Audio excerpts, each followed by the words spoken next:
Assalamualaikum and good morning to Madam Sarah. I am Afika Suhaimi from DEN 2. Today I will present about law.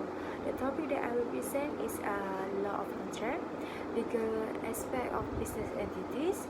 The third is law of agency, and the lastly is sale of good. Okay. The first topic is a law of contract. What is a contract? Contract is an agreement between two or more parties that is legally binding between them. Basic of contract is have two types. The first is promise, and the second is free consent. Okay, there are two types of a promise. The first is mere promise, and the second is a binding promise. Mere promise that's mean generally not enforceable, and the second is binding promise that enforceable by a law. In a section E of the Contract Act 1950, every promise and every set of promise forming the consideration for each other is an agreement. The meaning of a free consent is if a consent is not freely given, the contract will be voidable. Further discussion in type of contract. Difference between agreement and contract.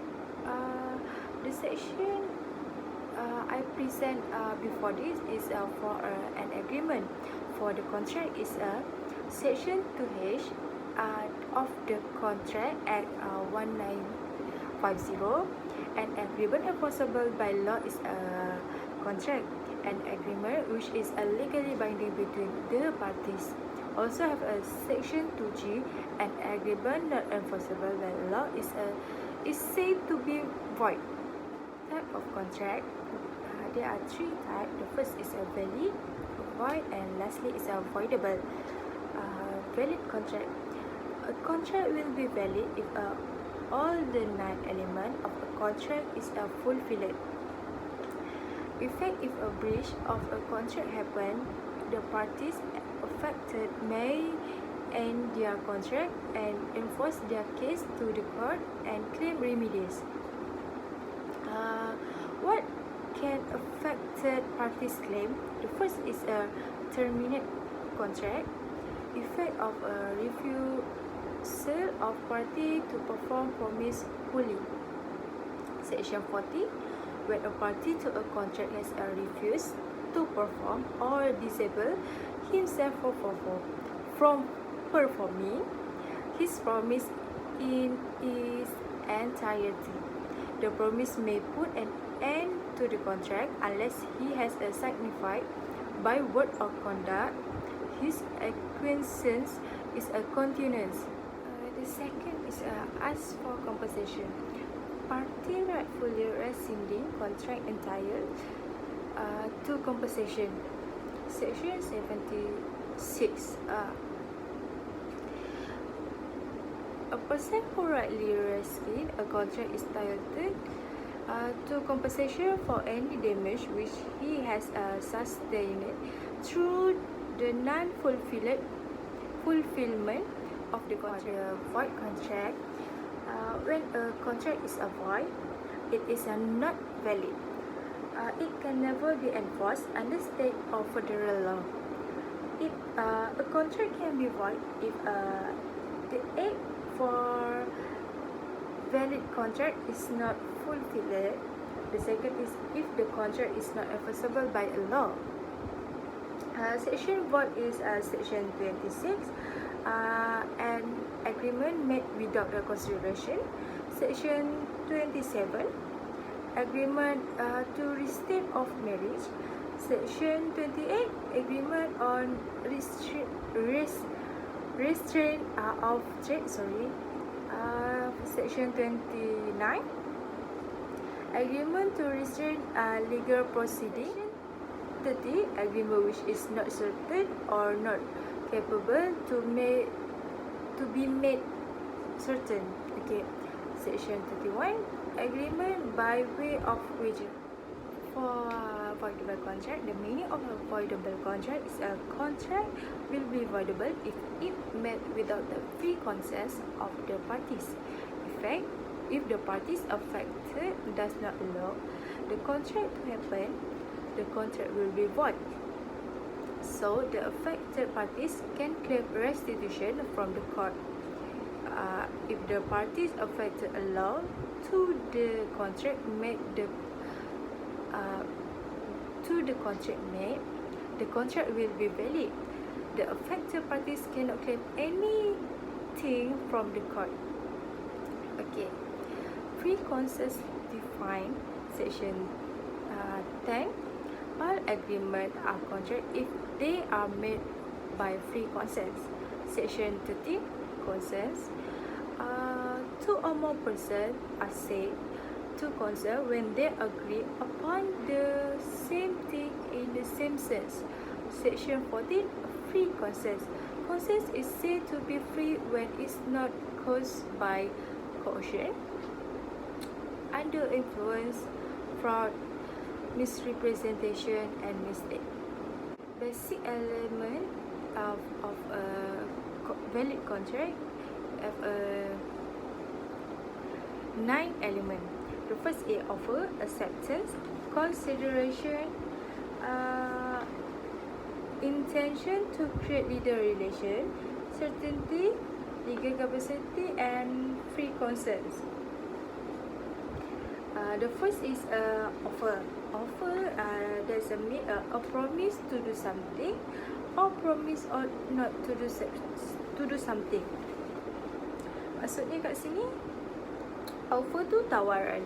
So dua-dua boleh buat offer. Maksudnya penjual boleh buat offer, pembeli pun boleh buat offer. Kalau sebagai pembeli, kita contohnya macam kita bawa barang tu pergi ke kaunter dan cakap saya nak beli, itu offer maksudnya.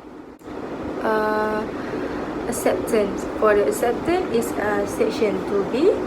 When the person to whom the proposal is made signify his assent thereto, the proposal is said to be acceptance. Maksudnya kat sini terima tawaran. Biasanya kalau terima tawaran ni more to the buyer lah, sebab kita nak beli buat pembelian. Okay, section 2C, person accepting proposal. For the consideration is that a promise must give something in return for the promise. It is what the parties get from the contract. For example case for the consideration, South East Asia Insurance Berhad Nasir Ibrahim.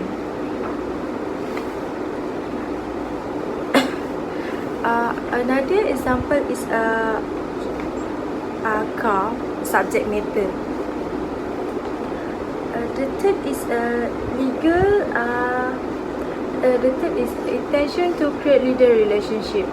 Means the parties must have intended that an agreement they have legal consequence. The law will not consent itself with surely domestic or social agreement.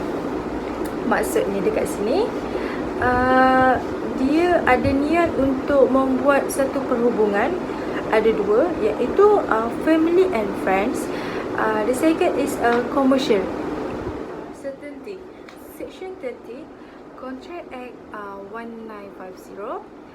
Agreement, the meaning of which is not certain or capable of being made certain are void. Maksudnya kat sini certainty, kita kena ada kepastian.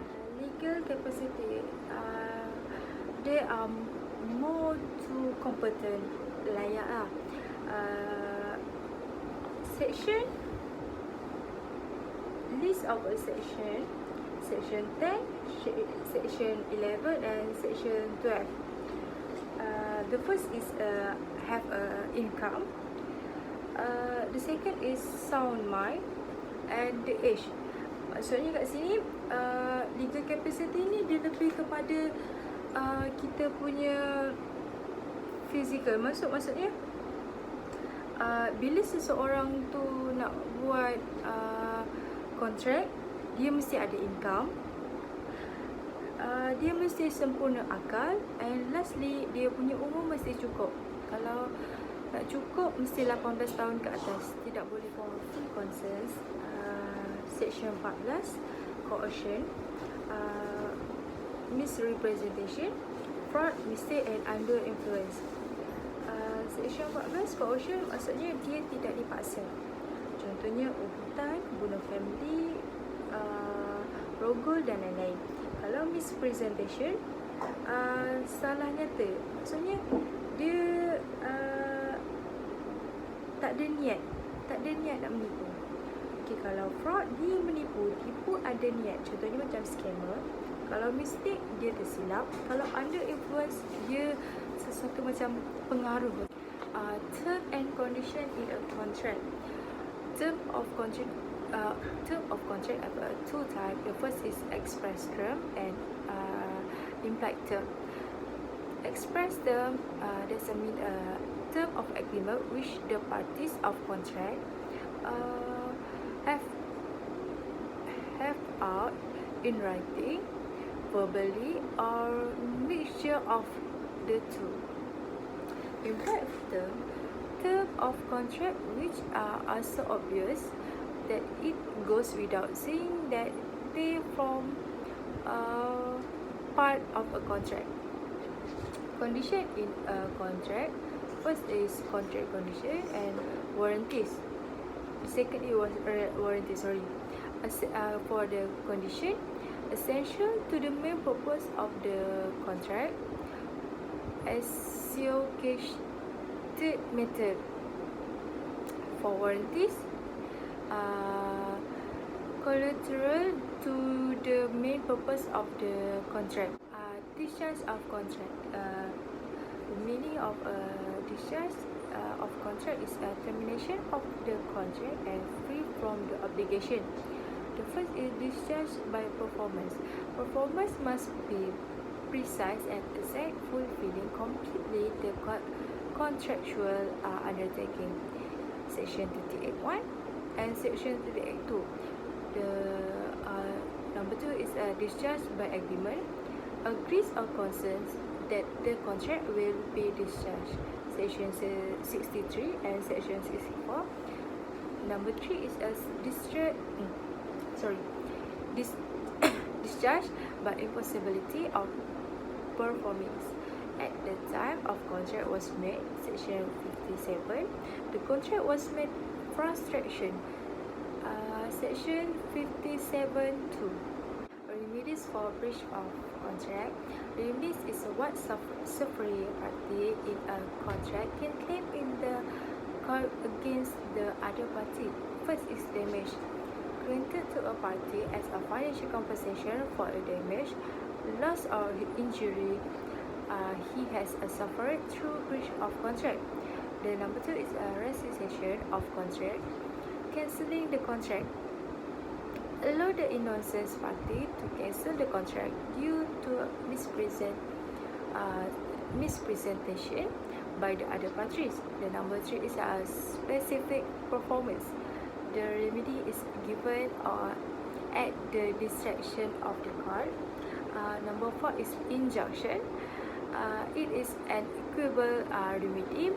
The number 5 is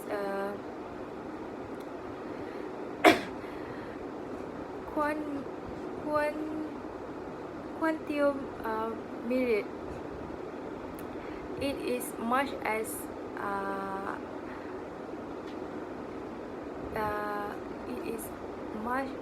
it has earned. The person should not be obligated to pay for sure that other parties receive more than the value of the service exchange. That's all for the law of contract, the topic number 2. Okay, I will present for the topic number 3 is legal aspect of business entities. For a legal aspect of business entity, There are type of business entities in Malaysia. The first is sole proprietorship.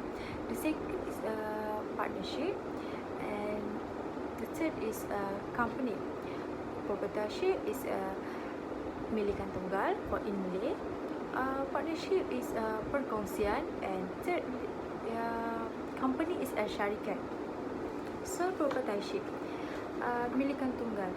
Sole proprietorship is where one person is involved in running a business for himself. Formation, only one person running business for himself. Law and regulation, registered business under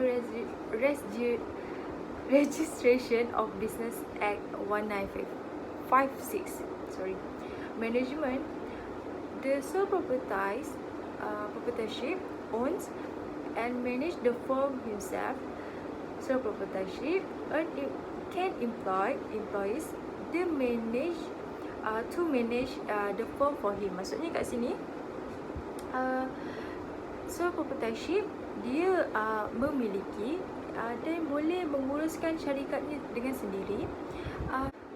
Walaupun dia menguruskan syarikatnya dengan sendiri, dia boleh mengkerjakan, maksudnya macam cari pekerja untuk menguruskan syarikatnya, kedainya untuk dia. Okay. Liability, a sole proprietorship may withdraw with capital.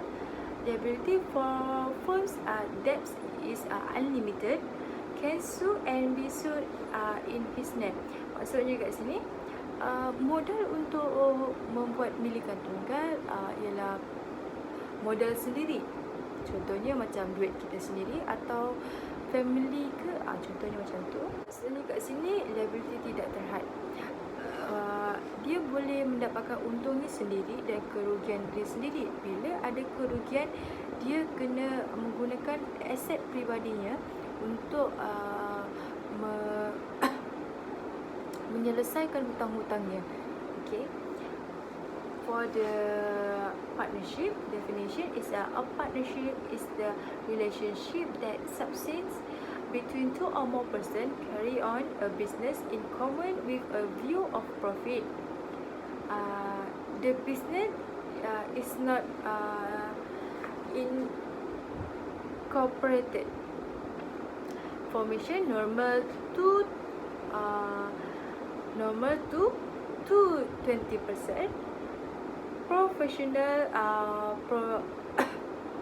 partnership, no maximum limited. Not limited limit.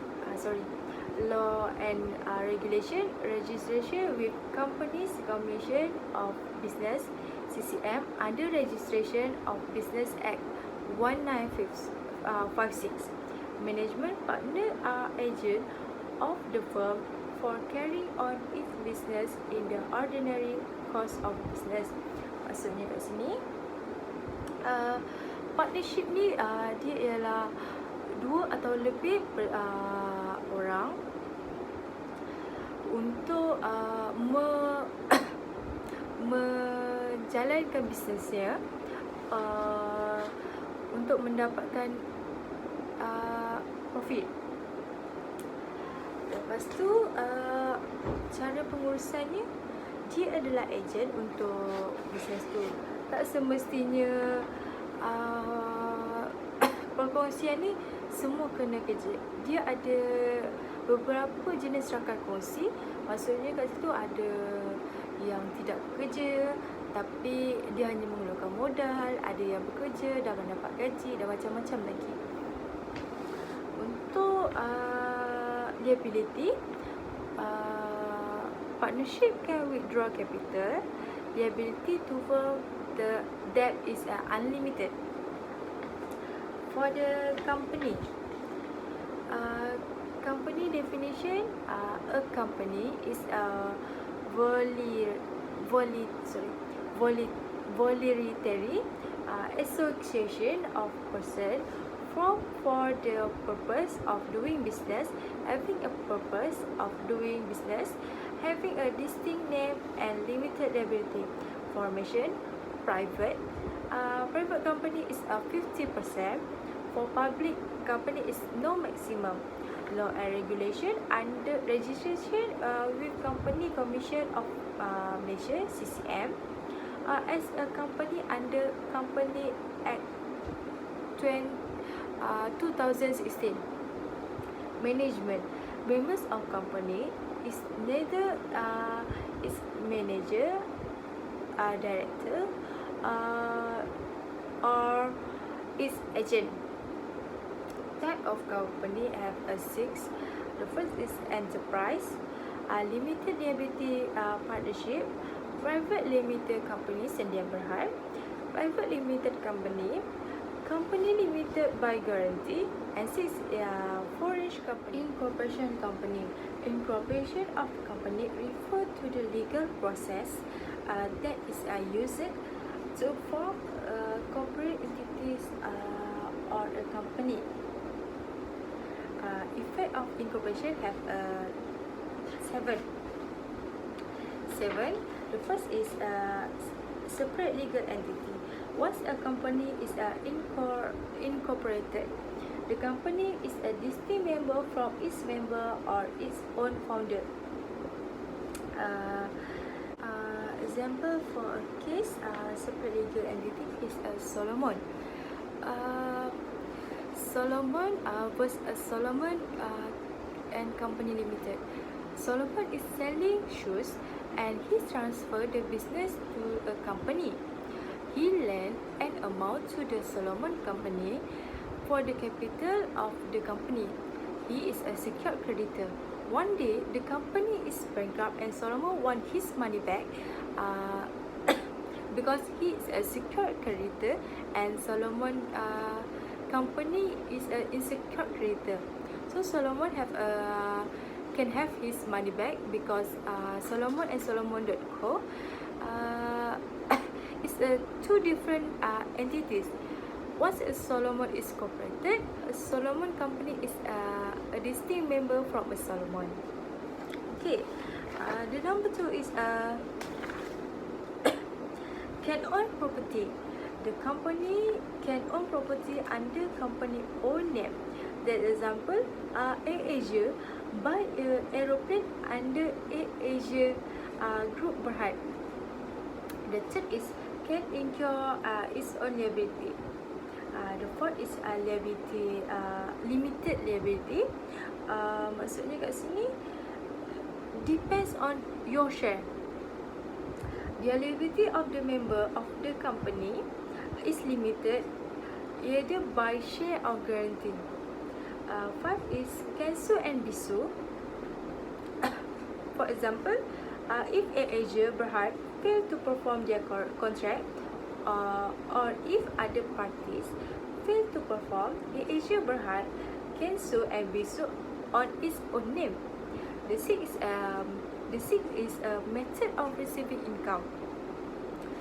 The income of the member of the company is called dividend, whereas the income of the company come from the company's profit. Seven is a perpetual succession. That's all for the effect of incorporation. Now I will present about law of agency.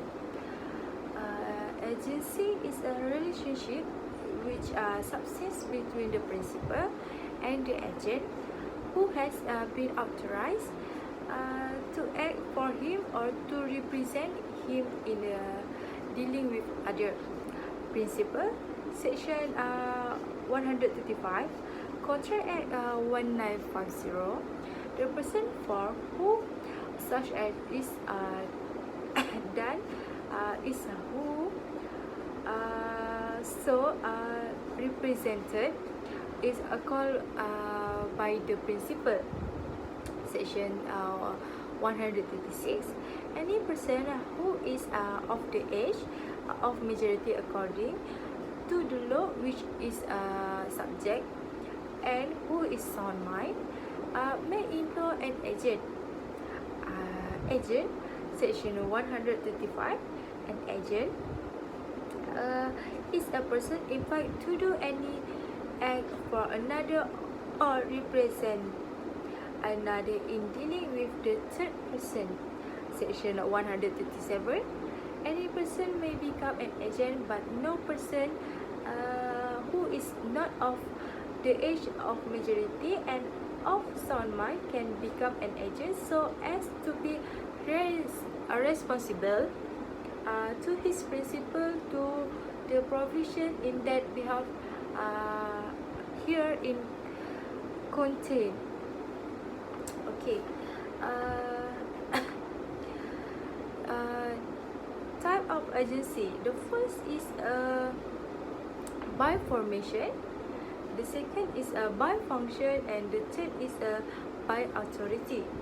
I will explain first by formation. By formation, first, agency by expressly appointment. The principal appoint the agent expressly, either orally in writing. Principal is agency by implied appointment. Section an authority is said to be implied when it is to be inferred from a circumstance of the case, b spoken or written, c the ordinary course of dealing may be accounted circumstance of the case. Third, agency by estoppel, when the principal himself induces the third party to believe that the person not an agent has authority to act for him. The fourth is agency by necessity, emergency. The person who has no authority may become an agent due to the necessity or emergency circumstance in order to protect the principal from any loss. Condition 1. Real and actual emergency. 2. The agent was entrusted with the principal property or goods. 3. Impossible for the agent to get the principal's instruction. 4. Agent act in good faith. Okay. Agency by ratification. Certification acceptance. Condition 1. A contract done by exceeding or without authority. 2. Contract must be legal. 3. Agent act expressly in the name of the principal. Okay. For the by function, first is broker, agent who does not have possession of the goods of the time of sale. 2. Factor, the basic feature of the agent is that the agent has possession of the goods. 3. Del creditor, this agent undertake to guarantee the goods or indemnify the principal for any loss. 4 is auctioneer. An auctioneer is an agent or appointed to sell goods by auction. 5 is a banker. He acts as an agent when he buys and or he sells securities of his behalf. Agency by authority. First is universal. A universal agent is one who has been given full power to act on behalf of a person or business. 2 is a general. A general agent is authorized by the principal to perform any and all association with the ongoing operation of the job or business. A real estate license acting in the capacity of a property manager is a general agent to the owner. Special number 3. A special agent is one who has limited authority granted to him or her through a principal. The relationship with the principal is not accepted to be continuous. The listing contract creates a special agency relation with the seller. The authority is limited to the duties given in the listing contract. The relationship ends when the terms have been fulfilled between principal and agent. Duties of agent toward principal to obey the principal instruction unless they are unlawful, act according to custom section 164. Exercise due care and diligence in carrying out his work and to use such skill as is he possession. Keep proper account when required, to pay to principal all sum received on his behalf, to communicate with the principal with all reasonable diligence.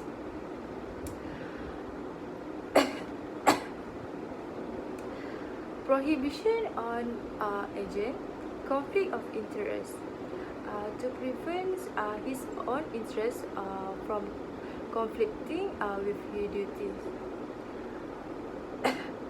Provision on agent secret profit. Agent cannot make a secret profit out of the performance on his duty. In simple word, agent can be consideration as making a secret profit if agent deal on his own account, is in business of agency without principal consent, and he gain profit because of the business in which he does not disclose to the principal.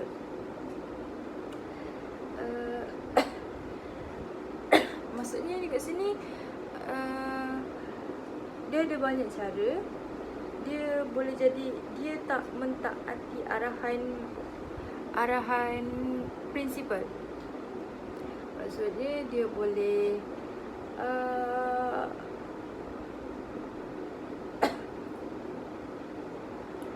dia boleh refuse to pay the commission commission of the agent under section 173. Right of principal when they discover agent took secret profit. Secret profit or acquire any benefit in the course and in the matter of his agency without the knowledge and consent of his principal. Example, use property, use position, and use of information or knowledge. An agent who has made secret profit is liable to account to the principal for such profit, in addition to any other remedies available to the principal for the agent breach of duty. So lastly, the topic that I will present is sale of good. Sale of good, definition of good, section 2 of the Sale of Good Act 1957. Good includes every kind of movable property other than actionable claim and money, and includes store and share, grow crops, grass, thing attached to or forming part of the land which are agreed to be severed before sale or under the contract of sale. Definition section 4.1 of SOGA. A contract of sale of goods is contract whereby the seller transfer or agree to transfer to the property and the goods to the buyer for a price. Say section 4.1 of SOGA, a contract under which a property title in the goods is transferred from the buyer to the seller. Different property and possession. Property is ownership, hak milik, and possession is having control of the property, is pegangan. Term of the contract of a sale, first is express term, two is implied term. For the express term, one is a condition. Section 12 a stipulation essential to the main purpose of the contract. General rule, a breach of condition give a right to the innocent party that repudiate the contract and to claim damage. Maksudnya kat sini untuk condition, dia bertujuan utama dan boleh batalkan kontrak dan minta bayar ganti rugi. For warranty, dia tak boleh nak batalkan kontrak tapi dia boleh minta ganti rugi. Kalau for the implied term, there are 6 implied condition that exist in a hire purchase contract. The first is implied condition of the title. Second, good correspond with description. The third is implied condition as a two time. Fourth is implied condition as to fitness for particular purpose. Fourth is implied condition that the good must be measurable quality. The lastly is implied condition that the good must be in accordance to the sample when there is a sale by a sample. Okay, the first is a title. Title is also known as a ownership. If a person sold the property of other without permission, he is considered as not having the title of the property. Maksudnya kat sini title ni maksudnya hak milik. Jadi bila seseorang menjual barang orang lain dengan tanpa permintaan atau pengizinan, dia consider not having the title property lah untuk barang tu. Implied condition good correspond with description. Description ni maksudnya ciri-ciri. Jadi apa contohnya kat sini, apa yang dia jual barang tu atau apa yang dia nak mesti ada dalam barang tu, ciri-ciri barang tu. Okay. Implied condition as a time. Time ni adalah masa. Jadi contohnya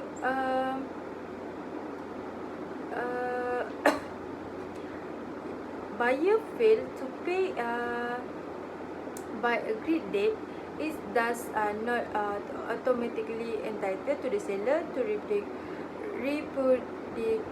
repudiate the contract except there is an express term starting so. So maksudnya kat sini contoh kalau kita buat baju dekat orang, lepas tu kita cakap dengan orang tu kita nak tarik 21 hari bulan contoh. Tapi bila dah sampai 21 hari bulan, dia tak dapat nak siapkan baju tu. Jadi kita boleh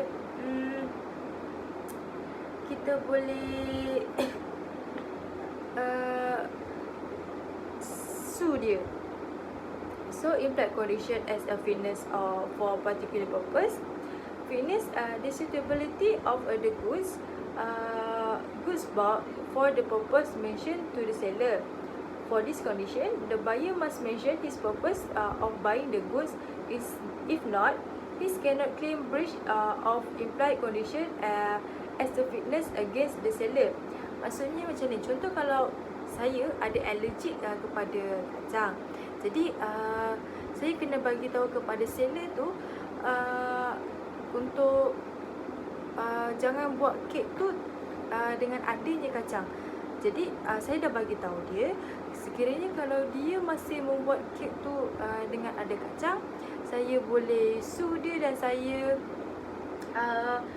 boleh claim. For a sample, sample maksudnya contoh sini.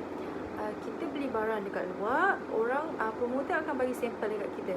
So kita dapat rasa apa semua, contoh macam Maggi, dia bagi rasa Maggi, kita pun makan Maggi. So rasa dah tahu macam mana. So bila beli sekali tiba-tiba dia punya kotak sama, luar semua sama, tapi bila rasa dalam tu itu bukan Maggi kari contohnya. Dia itu Maggi tom yum. Kita boleh claim and sue dia. Implied warranty, correct possession of the goods, and the second is the freedom from encumbrance. For caveat emptor, the principle that the buyer alone is responsible for checking the quality and suitability of goods before a purchase. It means caution buyer. For example, let the buyer beware. Maksudnya kat sini, sebelum membuat pembayaran, kita kena check dulu dia punya kualiti apa semua. Nemodat quod non habet. The meaning is no one can give a better title than he himself possession. Exception Nemodat quod non habet. First is estoppel, sale by mercantile agent, sale by joint owner, sale under avoidable contract, sale by a seller possession, sale by a buyer in possession. Remedy for unpaid seller, right of lien, stoppage in transit, right to resell. Kalau lien ni kita boleh tangguhkan penghantaran selagi dia tak bayar harga. Contoh kalau dia dah bayar, kita baru boleh melakukan perkhidmatan penghantaran. Kalau stoppage in transit ni maksudnya kita boleh suruh pos laju untuk tangguhkan dulu penghantarannya sebab dia tak bayar lagi dengan kita. So barang tu maksudnya barang tu tak ada dengan kita tapi customer still tak nak bayar. Contohnya maksudnya kalau right to resell, jual balik. Tapi ada syarat untuk jual balik. Kita bagi notis dulu. Bila mula kita dah bagi lien. Lepas tu dah stop sama ada lien atau stoppage in transit. Bila dua-dua dia tak jalan juga, kita bagi notis. Bila dah bagi notis, dia masih tak buat tindakan, baru kita boleh resell, jual balik. And the lastly for topic sale of good, right of buyer. If the seller breach their contract, the buyer can claim their remedies in court. A. Damage. B. Specific performance. C. Remedy for breach of warranty. And lastly is action under tort. That's all from me.